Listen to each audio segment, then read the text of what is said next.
नमस्कार दर्शकों, आज मैं आप लोगों को करवा चौथ व्रत की कथा सुनाऊंगी। सभी महिलाएं व्रत के दिन कथा का अनुसरण करती हैं।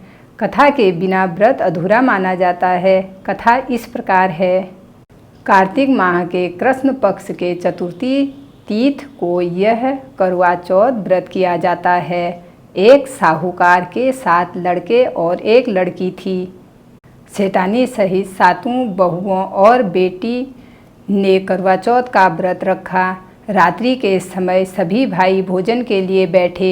उन्होंने अपनी बहन से भोजन के लिए बोला। इस पर बहन ने भाइयों से बोला, आज मेरा व्रत है। रात को जब चंद्रमा आएगा, चंद्र को अर्घ्य दूंगी, तभी भोजन करूंगी। भाई अपनी बहन का भूख से व्याकुल चेहरा देख के बहुत दुखी हुए। साहूकार के सभी बेटे नगर से बाहर गए। उन्होंने पहाड़ की चोटी में आग लगा दी।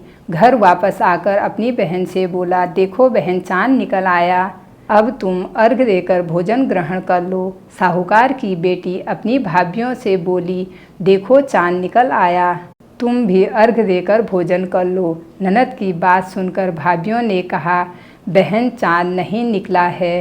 तुम्हारे भाई धोखे से आग जलाकर उसे प्रकाश के रूप में दिखा रहे हैं। साहूकार की बेटी अपनी भाभियों की बात को अनसुनी करते हुए भाइयों द्वारा दिखाए गए चाँद को अर्घ्य देकर भोजन के लिए बैठी। जैसे ही उसने भोजन का पहला गास लिया, उसे छींक आई। दूसरा गास लेने लगी तो उसमें बाल निकल आया। जब वह तीसरा गास लेने लगी तो ससुराल से पता चला पति बीमार हो गया है।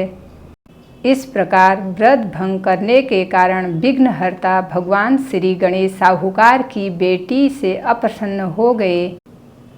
अप्रसन्नता के कारण ही उसका पति बीमार हुआ था।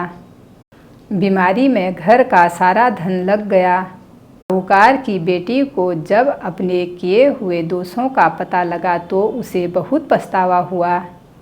उसने गणेश जी से क्षमा प्रार्थना की। फिर से विधि पूर्वक अगले वर्ष चतुर्थी का व्रत किया।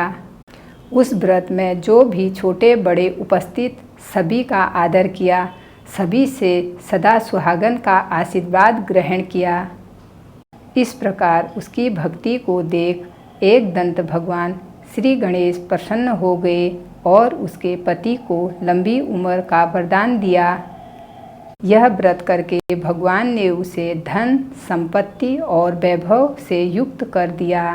करवा चौथ का व्रत महिलाएं अपने पति की मंगल, दीर्घायु एवं अखंड सुहाग की प्राप्ति के लिए निर्जला रखती हैं।